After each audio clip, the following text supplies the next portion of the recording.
Hello, everyone, and welcome to another episode of Nerdy Movie News Roundup, the show where we round up all of the latest news in the world of movies from the past week. I really need to get a better intro because I feel like it's too long and I can't get it out in a snappy fashion and whatnot. But who cares? You definitely don't care about that. But yeah, we don't have a ton of stories for this week. It's like Christmas week, so there's usually not a ton of stories, not a ton of news that comes out. But so I figured I would do my MCU Phase 4 rankings. So we're gonna get through the few stories that we do have, and then we will get on to the rankings. So let's jump into it. All right, first up, Hugh Jackman is teasing the relationship that Wolverine and Deadpool will have in Deadpool 3. He basically says, how do I categorize it? 10 being really close, 0 being the reality. We're 0. We're opposites. We hate each other. I'm just talking from my perspective. Logan's frustrated by him, wants to be a million miles away from him, or wants to punch him in the head.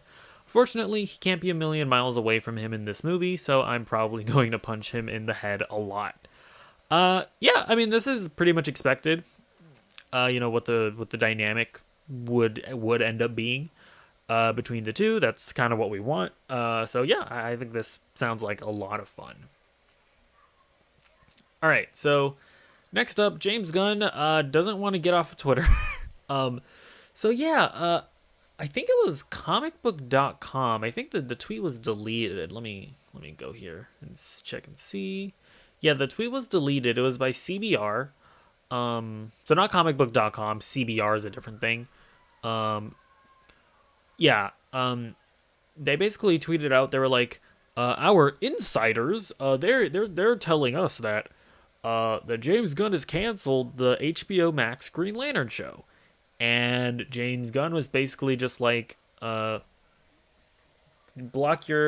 were trying to shoot your basketball into the hoop. I am a basketball player. I jumped and I blocked it. That's what James Gunn did. And I don't know what that analogy was. What is the matter with me?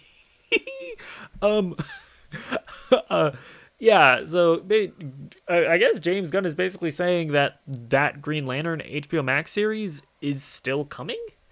I don't know if I believe that, just because I feel like that show has been just in development for so long. Like, there were already doubts that it was coming in the first place. I don't like. Is James Gunn? I mean, maybe he's looking at it and he's like, yeah, that looks good. Well, we're gonna do it, but I don't know. I don't know how much I buy this. Especially considering the tweet was deleted, so I don't even know exactly what the tweet said. So yeah, well, we shall see, won't we? But next up we have apparently Eternals 2 being somewhat confirmed. So this is coming from CBR, that very reliable website that that James Gunn is denying their story. But yeah, so apparently the agency and management team of Don Lee, I'll just read this paragraph here, who played Gilgamesh, put out a statement highlighting the actor's upcoming work, which intriguingly included Eternals 2.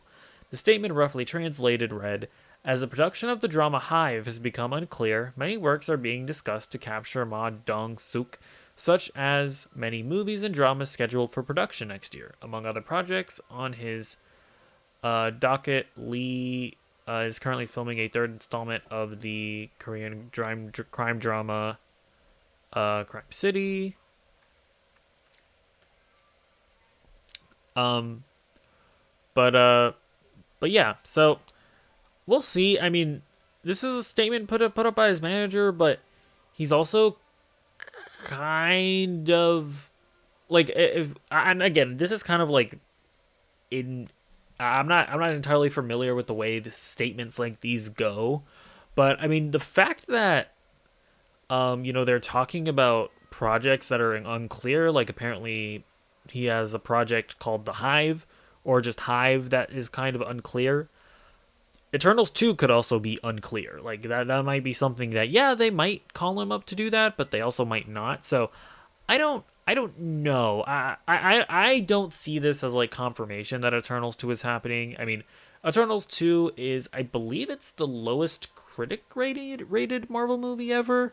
And I think it's although we'll see what my opinion is on it during the ranking. But I also it also didn't make a ton of money. I think it only managed to crack like 400 million, which isn't bad, but not it's not demanding a sequel. So but then again, I could also see, Kevin Feige being like, well, Eternals, it's kind of important for like the lore of the MCU, so we're gonna make it anyways. And Kevin Feige himself, like, clearly really loves Eternals. So I don't know. I'm not gonna say that for sure that we won't see it, but I'm not gonna say that this is making me like, oh yeah, we're definitely gonna see it. So we'll just see what happens. All right, next up, basically we have a tweet here from Christopher McQuarrie saying that he's interested in being on DC. So he's responding to a tweet here that says, "You should direct the new Superman movie or something for DC, man. That would be so great. Happy holidays." And then he tagged James Gunn. And then Christopher McQuarrie says, "James and I don't have the capacity to collaborate until we're each finished harnessing the unimaginable power of Palm Clementif. Have a great holiday." So yeah, apparently Palm Clementif, that's the actress that plays Mantis. I guess she's also going to be in Mission Impossible Rogue Legacy, whatever that Rogue Nation, whatever whatever the next Mission Impossible is called. But Christopher McQuarrie is openly him stating on Twitter that yeah, he is down to discuss him directing a DC movie and working with James Gunn. And I think that is very exciting. I mean, like he's one of the better blockbuster directors working right now. Like I think the Mission Impossible movies that he's directed, I believe he's directed 5 and 6, and then he's also directing 7 and 8, right? Because I think the next one is like Mission Impossible Rogue Nation parts 1 and 2. So I think those movies are just stunning. I think they're just like almost perfect action movies, like genuinely. What he's managed to do with Tom Cruise is unbelievable. And yeah, I mean, I think he is somebody that could direct a new Superman movie, but I'd be down to see him do whatever he wants to do with DC. So yeah, hopefully this comes to fruition. I mean, this to be clear is by no means like you should not be running away from this tweet being like, yeah, Christopher McQuarrie is definitely making a DC movie, but a lot of times directors of his caliber are like, nah, I don't really want to. I don't want to make a DC movie, and just the fact that he's saying he's even open to it, I think is exciting. So there's that. All right, so now we know how long the first episode of The Last of Us is going to be. So, according to an official HBO listing shared to Twitter by YouTuber Dom the Bomb, The Last of Us' first episode clocks in at a whopping 1 hour and 25 minutes, i.e., 85 minutes. That's pretty exciting. I mean, I think like a lot of like the Disney Disney Plus shows have just like nonsensical like 23-minute episode runtimes, and it's like just kind of it's gotten kind of ridiculous. So yeah, at this point I'm like kind of excited to see like big budget, properly length episodes of big high budget television. I like to see HBO doing that with The Last of Us. I don't exactly know how they're gonna structure the story of the game, so like I don't know exactly if it's gonna need that 85 episode runtime, but hey, hopefully it's gonna be done for the greater good of the show. Also, by the way, I just watched this movie called Catherine Called Birdie. It's on Amazon Prime, but the actress that plays Ellie, what's her name? I don't remember, but yeah, she plays the main character in that movie, and she gave me a lot of confidence that she'll be able to do a good Ellie because she plays like a very like childish sort of character. And I just looking at that performance, I'm like, oh yeah, she could definitely be Ellie, and I think that's gonna be like I have a lot more faith now, in that casting, but but yeah, and obviously she was great in Game of Thrones, but just seeing her play a character that's kind of similar-ish to Ellie, I think I'm pretty pretty confident that both her and Pedro Pascal are gonna be work really well together. All right, last article that we're gonna go through. Charlie Cox is he said something else about about the canonicity of Daredevil Born Again. So let's just read through it. Okay. So in an interview with inews.co.uk, Cox was asked if the MCU's Matt Murdock would be the same character from Netflix's original series, or an entirely different character altogether. And then here's what he says, which I think is interesting.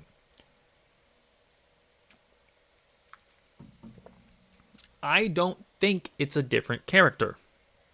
I just think it's maybe a different period of his life. I don't think my interpretation will change. They hired the same actor. We're saying this is a whole new era or variant. I haven't read the script, so I don't know. But like, it's part of the multiverse. So, I I think this really is telling me that we just need to calm down because I think we are overestimating how much like Charlie Cox or even Vincent D'Onofrio know about the direction that they're going with these characters, because he says something kind of key here. He says he hasn't read any of the scripts. He doesn't even know. And just this language here. I don't think it's a different character. But then he's suggesting we're saying that this might be a new era or a different variant. And at least to me, if you're saying it's a variant, it's a different character. like, I would argue that the Tom Holland Spider-Man and the Andrew Garfield Spider-Man are two different characters. They're variants of the same character, but they're two different characters. So just right there, there's just I don't know. This really just made me go, okay. I really just, and not that I didn't always know this, but I think I should probably stop paying too much attention about what Charlie Cox and Vincent D'Onofrio say in regards to this whole situation of whether or not it's the same Daredevil from the MCU and whether or not like that the Netflix Marvel stuff is canonically within the MCU. I mean, I think we really do just need to wait and see, because the fact that Charlie Cox would even say, I don't think it's a different character.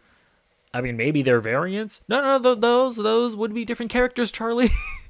And he says that he hasn't even read the scripts and that he doesn't even know, but then he's like, it's a part of the multiverse. So I don't think he really knows either. And I think we really do just need to wait and see. I mean, they start filming in February, right? Yeah, we reported last week that the show starts filming in February. So I think we'll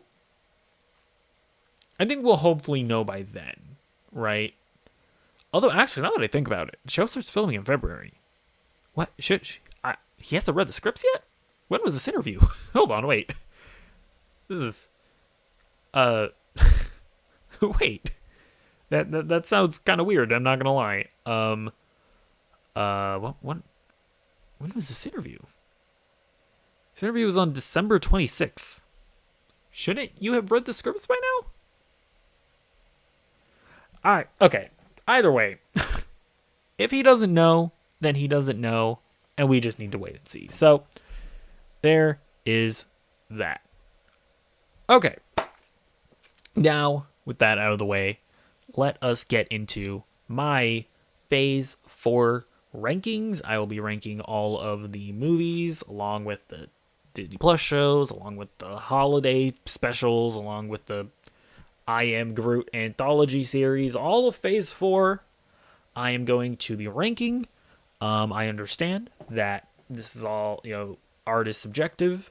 You may disagree, but just know that I am right, objectively so. So you should just take your list and just throw it in the garbage because it's wrong. And mine is right. So, and it's, no, I'm just kidding. But I will say, I don't think that my list will be popular. Um, like right off the bat, I think I'm going to be coming out with a bit of a hot take. So please do tell me that I'm stupid and dumb and wrong in the comments down below. Please boost the algorithm of the video. I don't know. Whatever. Let us get into it. At number 18, we have Loki. Yeah, I just was not a big fan of the show. Mostly I just thought it was kind of boring. I thought it didn't really, like, just actively throughout the show, it didn't really go anywhere. Like, as it was going along, I felt like it was very plotting. It does a really annoying thing that the MCU did in Phase 4 where they just don't have an antagonist. Like, they just don't have, like, a proper villain until, like, the last episode. I mean, not that the MCU did it too much, but it's just one of the things that Phase 4 did that annoyed me. Where, like, yeah, they, like, Loki just didn't have an antagonist, and then in the last episode they were just like, oh, it's Kang. They're like, oh, look, your theories were right, so this is a good character. He's a good villain because he's here in the last episode. You theorized it and it came true. It's Kang. You like Kang, right? Kang. He the only thing he's gonna do is spout exposition, but hey, it's Kang, so get excited, Kang. And I was just like, I mean, okay, but he's not a character. Your antagonist wasn't present. You didn't get me invested in him. Why am I supposed to like and come out of this show being like, yeah, that was a great show, when your antagonist was barely in it? I mean, so I don't know. And then the other thing about the show is that they basically took like one of the only few meaningful deaths in the MCU, which was Loki dying in Infinity War. Like, Thanos literally has the line, "There will be no resurrections this time," clearly like poking fun at the fact that a lot of fake deaths happen in the MCU. And technically it's not a fake death, because I get it, this is the Loki from the first Avengers movie that was sucked through a time portal, but this show is basically just him going through the same character development that we saw him go throughout all of the MCU. So basically, by the end of it, yeah, this is kind of just the same Loki that they killed off in Infinity War, and it's just like just a completely nonsensical way to bring him back. So I don't know. I'm not gonna say that I hated Loki. Like it wasn't like a chore to watch or anything, but yeah, I just thought overall it was pretty weak. It was pretty dull.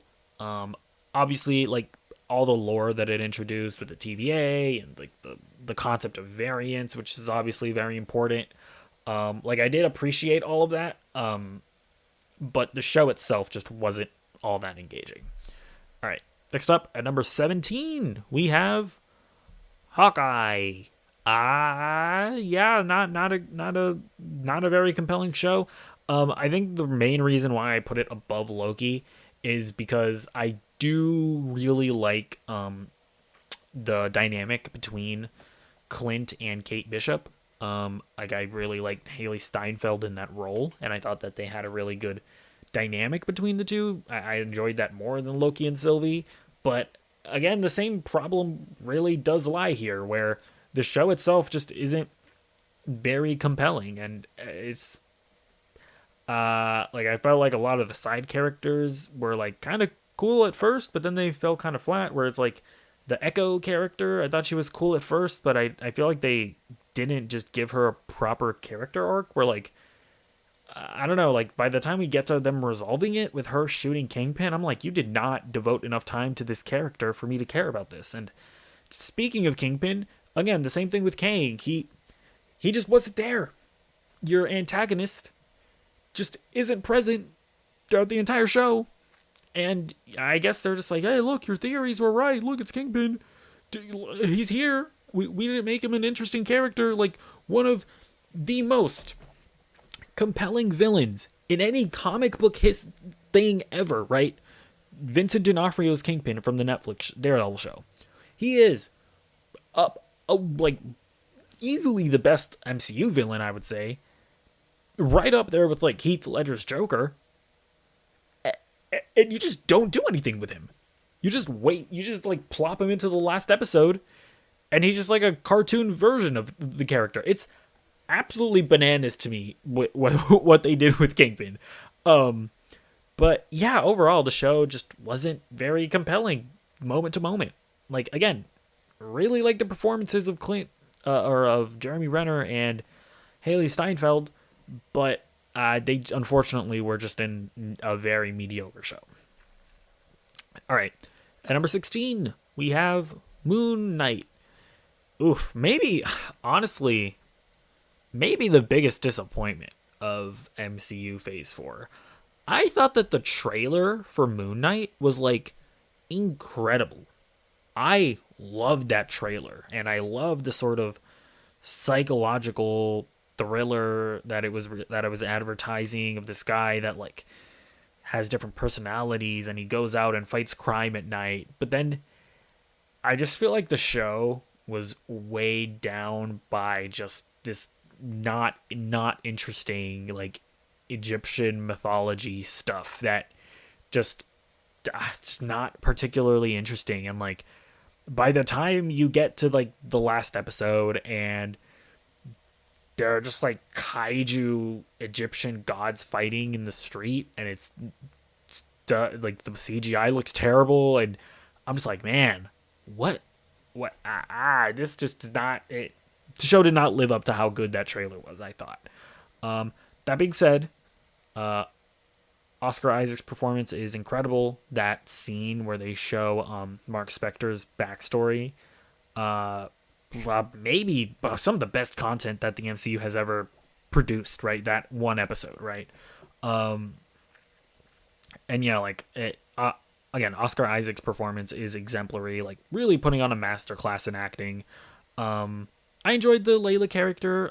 Excited to see her in more stuff, but again, I just the show, because from what I don't know that much about Moon Knight in the comics, but like from what I understand, there are like different iterations of the character where like some of those iterations are just like a guy that goes out and fights crime, and I'm like, I kind of would have rather that been the show of just a guy that goes out and fights crime that doesn't have to deal with like any of this weird Egyptian mythology nonsense, but just has this condition, right? This multiple personality disorder.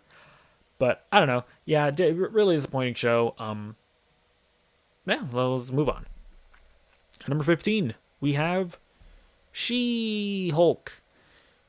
Yeah, I did not. I don't hate the show.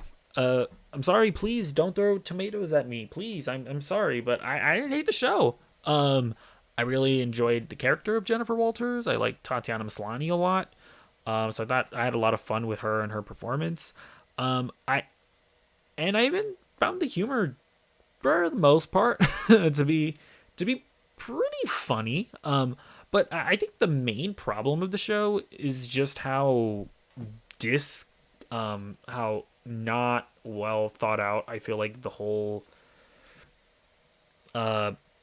theme of the show is, or like what the show is, because I feel like sometimes it's like just kind of feels like a generic Marvel show, and then other times it feels like a goofy sitcom, but then other times they try to like break the fourth wall, and it never really marries together. Like I feel like the first couple episodes are like this just a generic Marvel show introducing the character, and it's pretty fun and I enjoyed that, and then it gets into like just a straight up sitcom at points.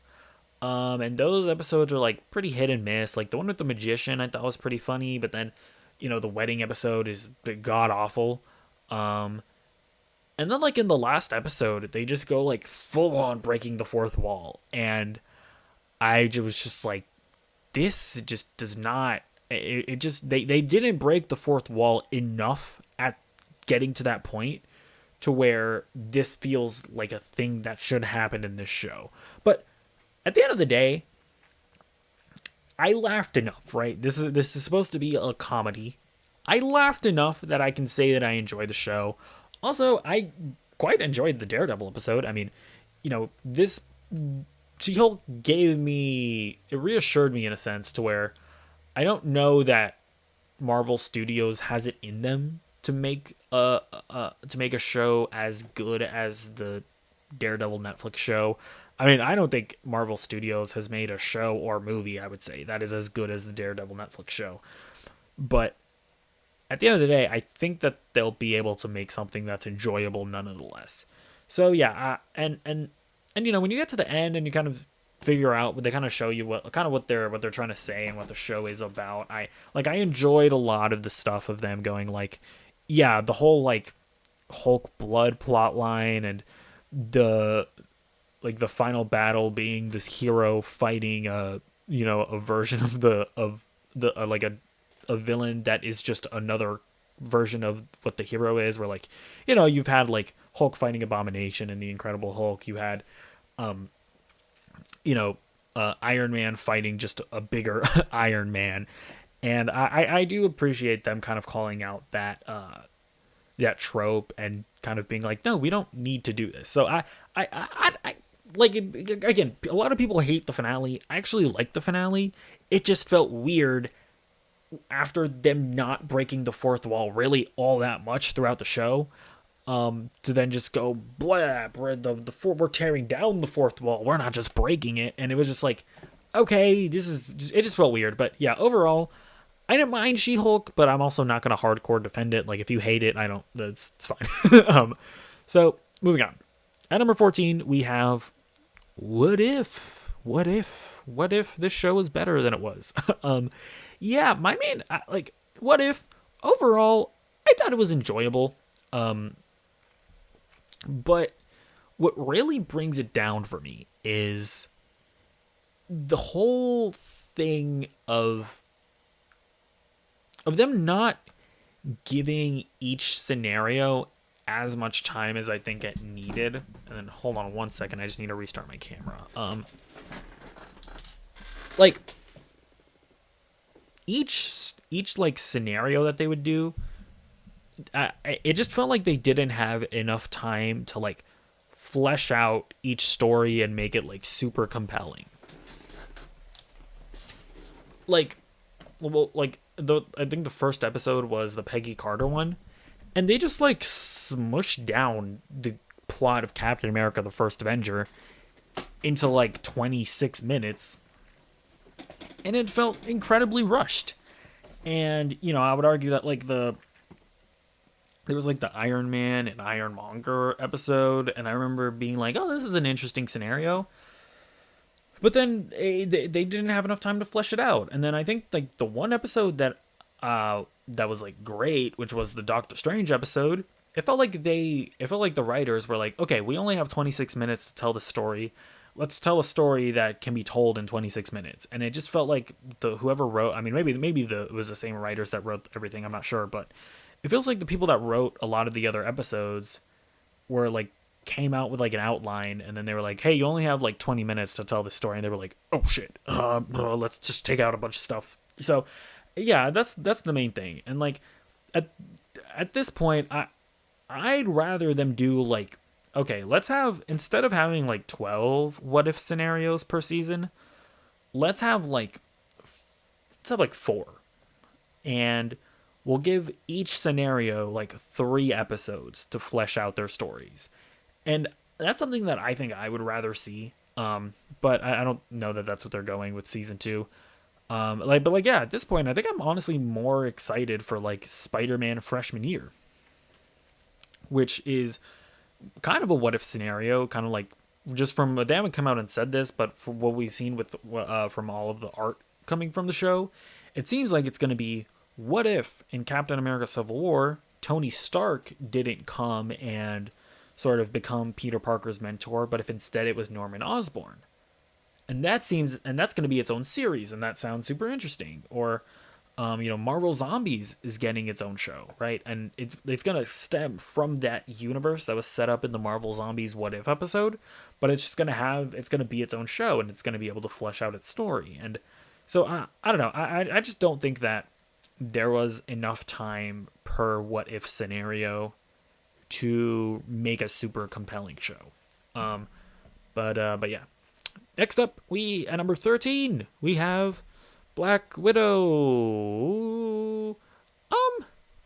Yeah, this movie was not great, but it had characters that I thought were fun enough that I ended up enjoying it. So like, it is just kind of a generic spy movie, but I really loved Red Guardian, and I really loved Yelena.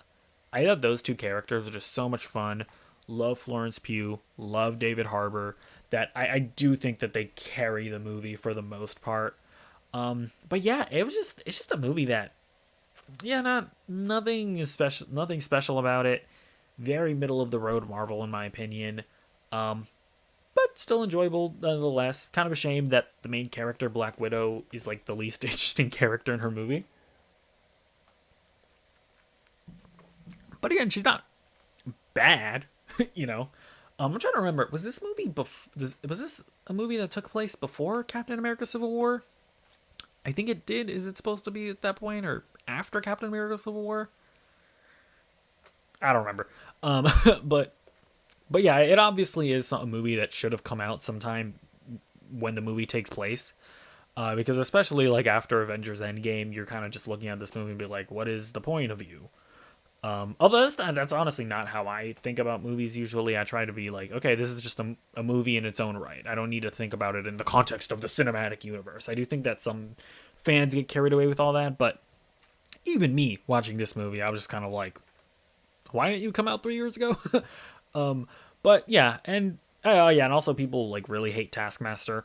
I'll be honest, yeah, he's not. It wasn't, or she wasn't a particularly good villain, but also I don't care about Taskmaster. I don't have this like pre-existing love for the character because I've seen a lot of people that are like, you butchered my favorite villain. My favorite villain is Taskmaster, and you ruined the character. I'm just like, oh, okay. I guess, I guess there are a lot of Taskmaster stands out there, but I'll be real. I kind of call cap on that. I feel like I remember when like Iron Man 3 came out and they were like, you ruined the Mandarin. I was like, really? Are there really a ton of you guys that feel like super passionately about the Mandarin? Motherfucker's got the name of a fruit, and you're like super passionate about his adaptation. Okay. Well, if you're out there, you're out there. More power to you.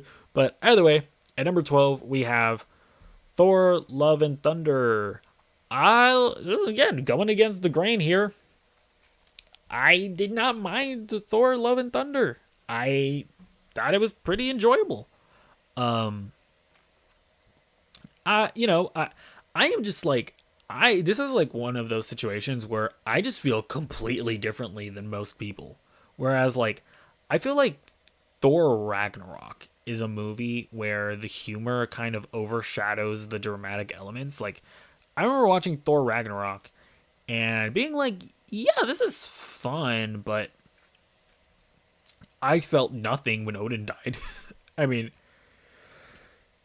I felt zero emotions,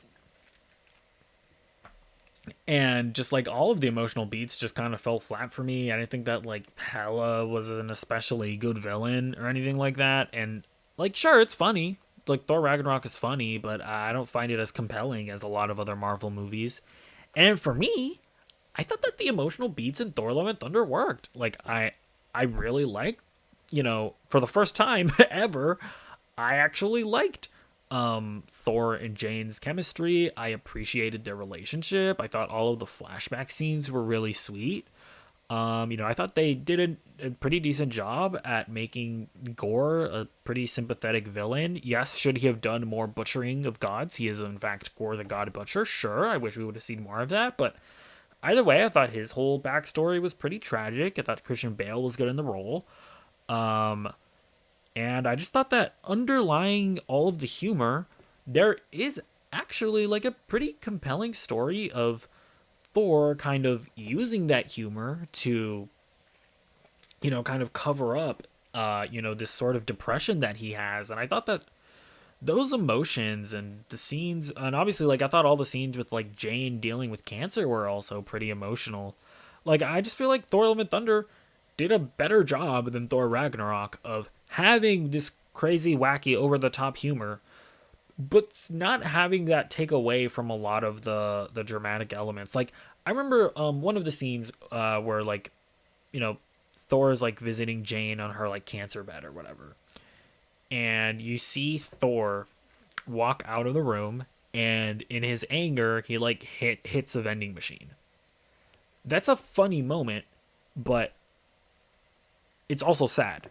And I just feel like Thor Love and Thunder did that better than Thor Ragnarok. And I feel like I'm just completely on opposing sides of, like, most people, at least most people on the internet, right? Who are very vocal about their hate for Thor Love and Thunder. Um, yeah, this is kind of how I feel. But whatever, who cares? I'm an idiot. I understand. Number 11, I am Groot. There's really not much to say about this about I Am Groot. It's just a delightful little anthology series about Groot going on little adventures. It's not Shakespeare, you know. It's just cute, you know. And I even got emotional at the one where, like, Groot draws a picture of the Guardians, right? Kind of like a little kid drawing a picture of his family, and he's giving it to Rocket. I was like, yeah, that's cute. Yeah, this is a cute show. I'm not, it's not, yeah, it is what it is. But yeah, I liked it. At number 10, we have Shang-Chi and the Legend of the Ten Rings. Yeah, I think Shang-Chi is a pretty enjoyable movie. I don't think it's as good as a lot of people say it is. Like, it might be a tad bit overrated. I think a lot of my issues with it come just from. So here's the thing, my favorite kind of action is more grounded action. Kind of like the action that we've seen in, like, Captain America: The Winter Soldier and, like, Falcon and the Winter Soldier. Like, that's my thing, right? Where, like, it's pretty grounded, very, like, hand to hand combat heavy. And you can have, like, the Marvel elevate that, right? Like, you can have Captain America, like, throwing a shield and jumping around, but at the end of the day, I like more brutal on the ground action. And so in Shang-Chi, at first, we get a lot of that, right? Like, that bus scene is incredible. Like, one of the best action scenes in the MCU. But then by the end of the movie, when you actually see him get the 10 rings, and it just turns into Dragon Ball Z, and you see, like, a PS2 NPC model Simu Liu running on a CGI dragon, and I'm just like, oh, that's what this movie turns into. Okay. And I just get less invested. And then, but that being said, really like the character of Shang-Chi. Like, sort of, I really enjoy, the journey that he goes on. His relationship with his dad is pretty compelling. So, like, overall, I enjoy the movie. I just kind of, like, I was just, like, really into it at first. And then once the more, like, supernatural elements come up and it gets just, like, away from what I was really loving about the first bit of it, it just gets a little bit less compelling to me. But overall, good movie. Enjoy it. Really love Simu Liu in that role. But yeah, okay. At number 9, we have Spider-Man: No Way Home. I've softened on Spider-Man: No Way Home. Not gonna lie. I enjoy it. I think it is a good movie for sure. But I think that it is definitely a bit overrated, and I don't even know if people can really deny this, but if you take out Andrew Garfield and you take out Tobey Maguire and you replace those characters with different actors, I don't. Obviously, people are not going to love this movie as much as they do, but I don't even think this movie would be getting as much like praise as it does from like a narrative perspective. Like, it's good. Don't get me wrong. This is an enjoyable Spider-Man movie, but I don't think it's on the level of like Into the Spider-Verse. I don't think it's on the level of like, you know, uh, like Spider-Man 2 or whatever. Like it's good, but you know what? Okay, you know what? Hold on. I'm gonna be honest with you. I have to be honest. I have to be honest. I don't love the Sam Raimi Spider-Man movies, and you know what? I just lied to you guys that I hold Spider-Man 2 to like super high acclaim. I lied to you guys. I don't really. Okay, so I just thought that I disliked those movies, but I think they're pretty enjoyable. But you know what? I'm not gonna cap. Okay, I'm not gonna wear a blue hat. That's not me. Sorry. I caught myself. I caught myself doing that, and that's just not that. I always want to be 100% honest with you guys, but here we are. Okay. Wow. I did that. Okay. Yeah. Spider-Man: No Way Home. It's good. It is good, but it's not like amazing. So that's basically what I want to say. Also, I have to say, I really just want Tom Holland to just have his Spider-Man movie. You know, I feel like when you look at Homecoming, you know, he's kind of like a little kid. He's running around. He's being mentored by Tony Stark. You know, when you look at Spider-Man Far From Home, it's like he's in Europe, so just doesn't even count by default. But, you know, he's still like a little kid. He's bumbling about. He's, you know, getting mentored by like Nick Fury and whatever. And he's like kind of wanting to be mentored by like Mysterio and all that jazz. And then finally in No Way Home, we kind of see him sort of getting a bit more independent, but even then he's still being like overshadowed by Tobey Maguire and Andrew Garfield. I want Spider-Man 4 to be what was teased at the end of No Way Home, right? Where Tom Holland, he's fully developed as Spider-Man. He doesn't have all of these like caretakers around him. He is fully independent and he just has to be Spider-Man. I have to say I am a lot more excited for that movie than I ever was for No Way Home, or like that. That is the movie that I want to see. I really want Tom Holland to just have his proper Spider-Man movie. But either way, let us move on. At number 8, we have Miss Marvel. Man, I love Kamala Khan as a character. I absolutely adore Aman Vellani's portrayal of this character. It is like, to me, she is just the standout character of MCU Phase 4. I fully believe that, you know, once we get to the Marvels and like more people see her in the context of a movie, I think she is going to become the next Tom Holland. I think like America and the world is just going to absolutely fall in love with her.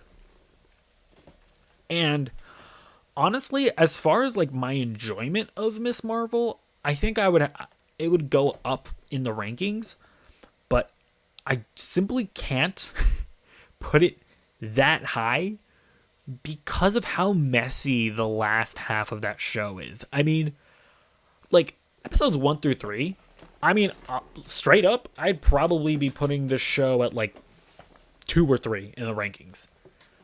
But they completely abandon the storylines that they were developing in New Jersey, and they go to Pakistan. And I'm just like, wait, this is just a different show. And then they like, you know, and they spend like 2 episodes in Pakistan. I'm like, this isn't... you've completely abandoned Bruno and Nadia, or Nakia, whatever her name is. And you completely abandoned like Bruno having a crush on Kamala and Nadia and her like whatever her like church run to be like a church elder or whatever. I don't remember. But and you go to Pakistan, just abandon all of those characters, and then you just introduce all these other random characters, which is like okay, and then they're gone after 5 minutes, so I don't know that I really care about them.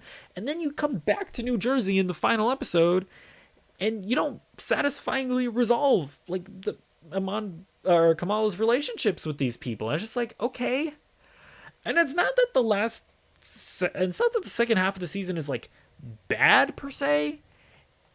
I just feel like this is a show that I mean like a lot of these Disney Plus MCU shows, it just needed more episodes to like properly flesh out these storylines, or do that, or just like don't have the Jin as characters. I feel like, and just have the show be revolving around Kamala getting her powers and then having to deal with damage control.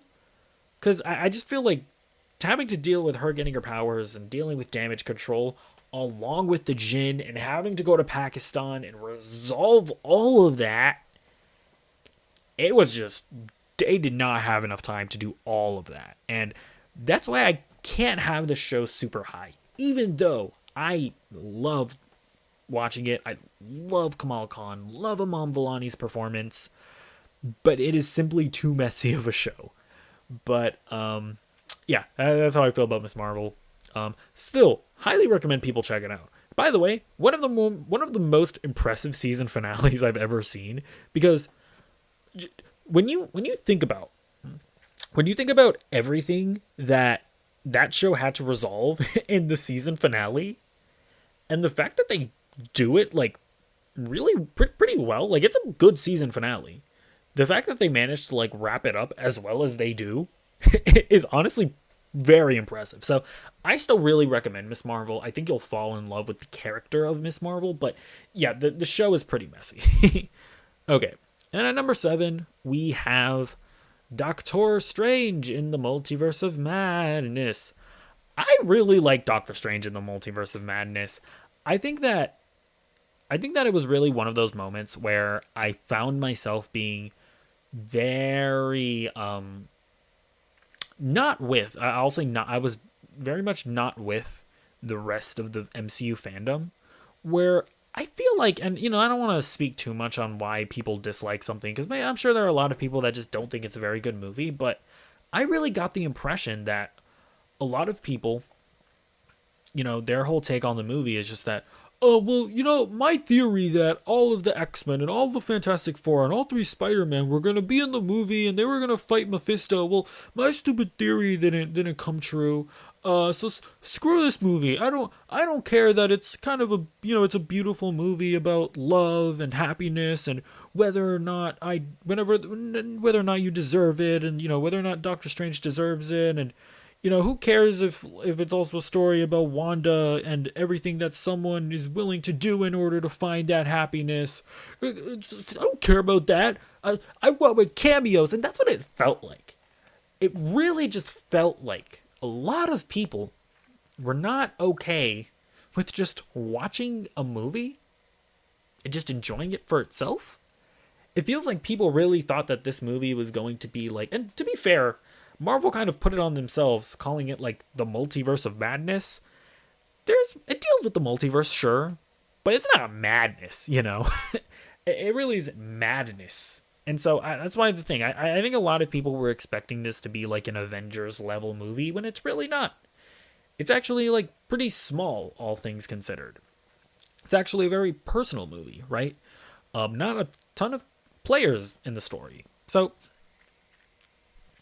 I don't know. I really enjoyed it, but I guess I think I enjoyed it more than most people do. And kind of in that vein, at number 6, we have Eternals. I really liked Eternals. I don't know. I found the movie to be quite compelling. I liked all the like philosophical stuff it brings up about humanity and whether or not we suck and whether or not we deserve to live. I found all that to be pretty compelling. I quite enjoyed the cast. I think, considering how large the cast is, I thought they did a decent job of making me care about the characters and all that. Actually, one of the more underrated, I feel, MCU movies in terms of action, especially like the speedster actions with Makari, whatever her face was. I thought her scenes were actually like super cool, super dope. Yes, the deviants, terrible villains. One of some of the worst. Like, I guess they revealed he was actually like one creature, like one mind or something. One of the worst villains in the MCU. But I appreciated that there's the twist that actually Icarus is the villain, and Icarus himself pretty compelling as a villain. So I don't know, dude. I thought it was a solid movie, man. I Sue me, take me to court. I thought it was a solid movie. Okay, at number 5 we have Werewolf by Night. One of the more surprising movies as far as how much I enjoyed it. It feels like this was one of those movies that was like we knew about it for a long time because it was like reported that it was a thing that existed. But it was revealed and released, I feel like, in a very short amount of time. I think within a couple months. But yeah, this is a very kind of like campy black and white sort of horror slasher in the vein of like, like a Universal monster movie, and I thought it was just a lot of fun. I really love Gael Garcia Bernal, I think his name is. I'm like, this guy's awesome. I want to see him as this character and more stuff. Really like the Elsa Bloodstone character, I think her name was. I thought that actress did a really good job. Like, and it's only 45 minutes, so by the end of it, I was like, dude, this is dope. I want to see more of this. I wish this was a movie. I wish this was a series. So yeah, hopefully we see more from Werewolf by Night. Whether him getting a more like a Disney Plus series, or if we just see this character pop up in other things.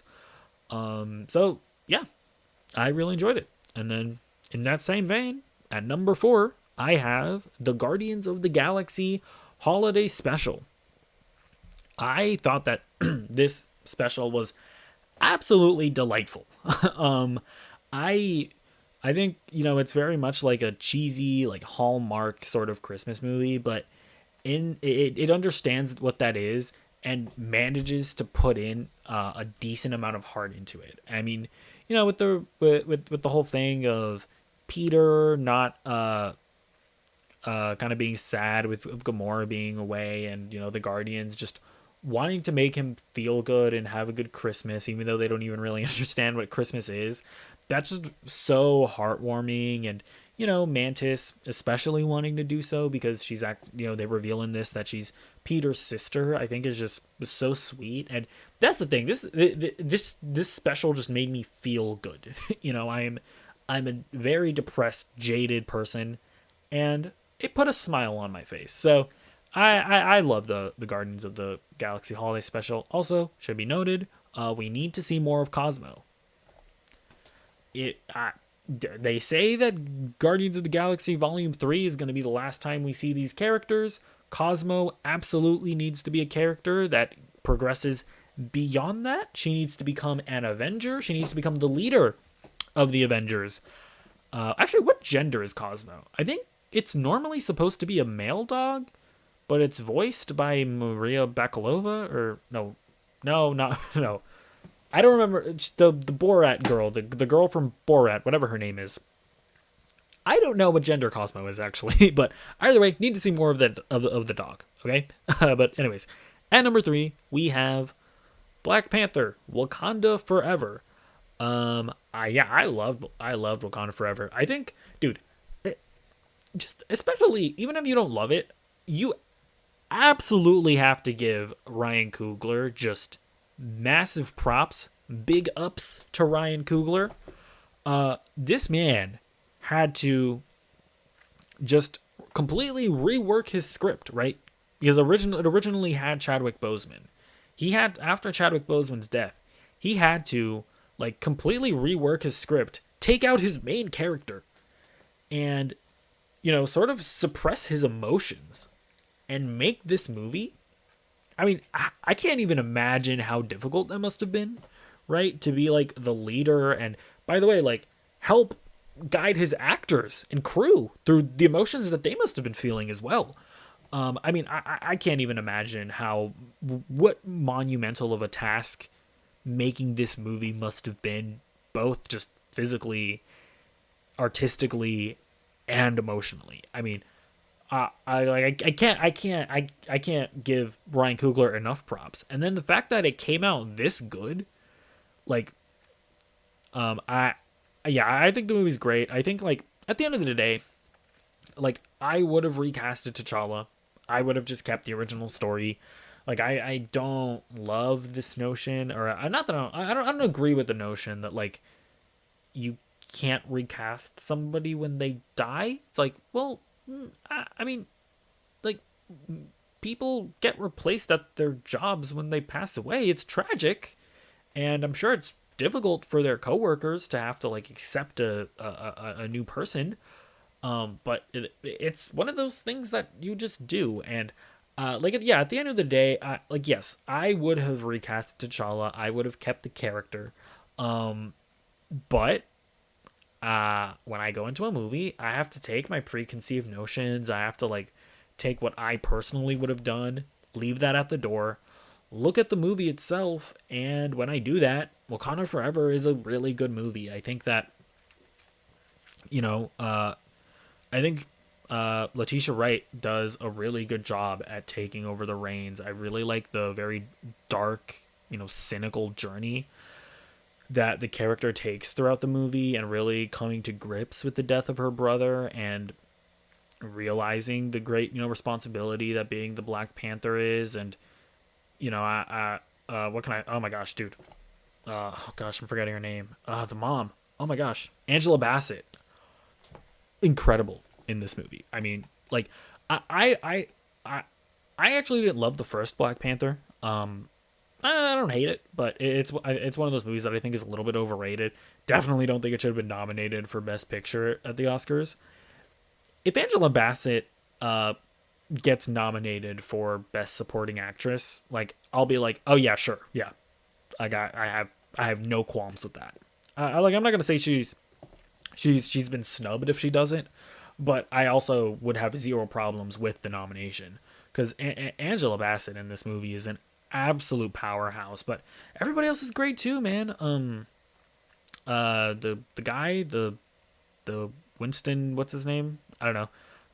The guy who plays M'Baku, he's fantastic in this as well, even though he's not in it that much. The guy who plays Namor is great. I thought Namor was a great character. Really loved the conflict between, them and Wakanda. I think it's a great movie, man. And again, I cannot even imagine how difficult of a job Ryan Coogler had in making this movie. It's just, I can't even fathom it, dude. It absolutely incredible achievement what this movie is. And even taking all of that out of the way, it still would be my number 3 favorite movie of Phase 4, just because I also just think it's great. Okay. At number 2, we have The Falcon and the Winter Soldier. Give me 1 second, I need to restart my camera again. The Falcon and the Winter Soldier, I love way more than most people do, I think. I just really loved what they did with the characters of Bucky and Sam. Like, I just thought that the journey of Sam deciding to accept the mantle of Captain America, the show, the way they explored what it means to be Captain America, what it means to be, for a black man to take up the mantle, I thought was just incredibly compelling. I mean, I thought everything that they did with Bucky, of basically examining what it's like for, like, a soldier to kind of be out of fighting a war. Because when you look at the character of Bucky from the first Avenger onward, he's always in a war. He's being mind controlled, and seeing what that did to his mind, and what it does to his the guilt he carries because of all the atrocities he did under mind control. I mean, Bucky is just such an incredible character in this. I also love John Walker, man. like the way they made him just such a layered character of a guy that really isn't a bad guy. He wants to do good by his country. He wants to do good by the mantle of Captain America. But, some people just aren't built for it necessarily. And then, putting in there like the Baron Zemo character, I thought as well, right? A lot of these characters are, and I feel like a lot of what the show is about these mantles, about these superheroes, and the idealistic nature of them, and how a lot of people aren't built for it, and whether or not people should take up the mantles. I don't know. I just thought it was very compelling. I will say the villains of the series, what were they? The terrorist group. That was, I would say, this is probably the weakest part of the series. I don't think that they really got fleshed out enough. Those characters and their motivations for doing what they were doing. I remember there was just a lot of stuff where it's like, okay, the show wants me to feel bad for you, but you also just like blew up a building full of people, and I don't feel like you really justified it. But but yeah, either way, I just thought it was really just one of the more compelling pieces of content in MCU Phase 4. Also, some of the best action shows or movies. Like, again, like I said, I really like the more down to earth action, and so like, I thought that like the canyon chase was like awesome. I really loved the fight between like the three-way fight between Sam and Bucky and John Walker. Love the fight where that like Sharon Walker, what's her name? Sharon Carter has in like the with like all the crates, where it's like these really long take fight scenes where like she's just like fighting through a bunch of guys. I thought that was awesome. I don't know. Falcon and Winter Soldier, absolutely love it. In my opinion, like the most underrated show / movie of MCU Phase 4. And at number 1, you probably know what it is because I haven't talked about it yet. But yep, it's WandaVision.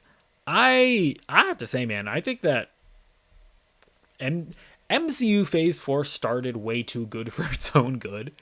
Because it started with WandaVision, and then we got Falcon and the Winter Soldier, and I just don't think that anything past that, I'll say with the exception of Black Panther Wakanda Forever, and you know what, I'll even toss in the Guardians of the Galaxy Holiday Special. So I guess yeah, they started off really strong, and then they ended off really strong. But I don't think that anything in between really lives up to just how good WandaVision and Falcon and the Winter Soldier are. But anyways, WandaVision. I mean, yeah, I think it's the most creative thing that the MCU has ever done. I think it's the most, just genuinely like compelling, right? That the MCU has ever done. Where like you just the audiences I was hooked. I really wanted to unravel the mystery. Sorry, the mystery of it all. I think that just the performances that Elizabeth Olsen and Paul Bettany give are honestly spectacular. I mean, I think when you think about like how they had to basically play different characters every episode, and just the nuances of it all, the way the times when Wanda and Vision would break, where you can kind of like look at and be like, oh, something weird's happening. I mean, they were very impressive in this, and the production value of it was incredible, all the different sets and all that. I thought it was just great. I mean, I think the MCU started too strong for its own good, because when you look at shows like Hawkeye and Loki and Moon Knight and She-Hulk, I'm like, these just do not hold a candle to what WandaVision did right out of the gate. And even with the movies, I don't think, unfortunately, I don't think that like Spider-Man No Way Home or Shang-Chi or Thor Love and Thunder or even Doctor Strange or Eternals I don't think they really live up to just how phenomenal I thought WandaVision and Falcon and the Winter Soldier truly were. So that is my list, my ranking of MCU Phase 4. I am sure that yours is very different. I totally understand that I think some projects are way better than other projects. I understand that I'm not so high on some projects where other people like gonna have them super high on their list, but as it stands, that's kind of the way I see it. So yeah, let me know yours in the comments down below. Also be sure to subscribe, ring the bell to be notified whenever I upload or go live. And yeah, I will see you in the next video. Goodbye.